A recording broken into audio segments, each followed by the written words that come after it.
Have you ever knocked on a door, gave what you thought was the best pitch of your life, and people still said that they weren't interested? Or worse, while you're pitching, they just slam the door on your face and tell you to leave. Most people would think that the problem is their pitch, but it's actually something much simpler. My name's Eric. I've been in door-to-door sales for over 7 years, and today we're going to be breaking down the 3 biggest reasons that your pitch isn't actually working on the door. These strategies are not theoretical. These are strategies that me and my students have both tried, and we've been able to go out and make $1,000+ a day by knocking on door using these. If you stick around and you apply these things that I'm teaching you, you can open with confidence and break the ice, deliver a pitch that feels natural and not robotic, and close deals without feeling pushy. Now let's get straight into it. Tip number 1 is you're not breaking the ice right. First reason your pitch isn't landing is it's just like playing Super Mario Brothers. If you're playing 2-player and one person is going super fast, the backside of the screen just pulls the other person across. And if they're not ready and they can't keep up, they're just gonna fall off and die, and they're not gonna know what happened. Most reps knock, the person answers the door, and immediately they start bombarding them with their pitch. This is a big mistake. Now, homeowners are naturally defensive. They're expecting you to be a salesperson, and your goal is to disarm them. Instead of jumping straight into your pitch,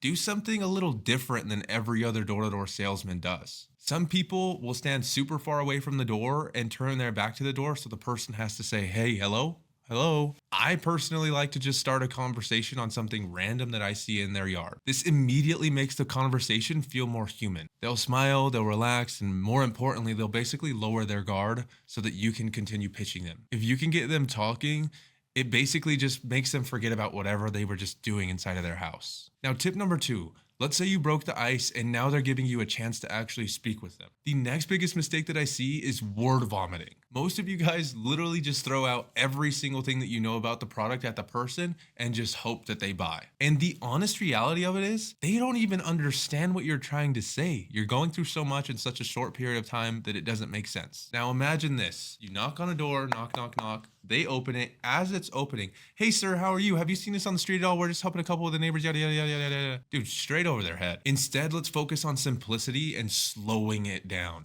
Basically treating them like they're a kindergartner that doesn't really understand what you're even doing yet. And if we can do that, then it's going to allow us to get tons of more sales. Instead, what we're gonna wanna do is just relax, slow it down. Hey, what's up, dude? Have you seen us on the street at all? No? Okay, well, you know Amanda, like a couple of doors down from you? Like, yeah, cool. Okay, well, we're just over there. And it's just like, it's calming. It's different than what other people do because they go, yeah, I don't know if you've seen our trucks in the area. We're going to be taking care of Amanda, John, Taryn, and 27 others. It's mainly been, and they just like, it's a robotic. Now, with what we're doing on this opposite end, we're basically just keeping them engaged and just allowing them the chance to speak. This keeps the pitch short, simple, and very understandable and digestible for people so that you can actually maximize your chances of getting sales. So that is the second thing that I see being done all of the time. And finally, the third reason of you not getting sales is because you aren't closing properly. Too many reps hesitate and say things like, does that sound good to you? Or do you think you'd be interested in that? If you're interested, maybe like we could do it. That's not closing. That's leaving the door wide open for a no. You're gonna get a maybe, and it's just gonna be up in the air, and you're gonna have this false feeling of that person's interested. Maybe they'll call me back. Instead of thinking about it as closing the deal, think about it as helping them get to the next step. So if we think about the pitch as a whole, we have the close, then we have to go through paperwork, then we have to actually schedule the deal and then get the service done, do the payment. So we're just going to the next step. We're gonna stop kicking rocks. We're just gonna get your info down and we'll just book a time to come by. You're just using assumptive language more so than anything else. Just use assumptive language. And if they hesitate, I'm not gonna walk away after the first no, because all the time, it's always a smokescreen. Most people want to get it done, and then by the end of it, they're happy that you stopped by. If people hesitate, don't be scared to ask for the close. Again, if people are asking you questions about the service or they're piqued their interest, just assume the sale. Oh, do you guys take care of the screens? Do you guys have any screws on them? They say, oh, I don't know. Here, let's go take a look. Well, yeah, all I got to do is this. Let me just write notes in here so that way then we can get it taken care of.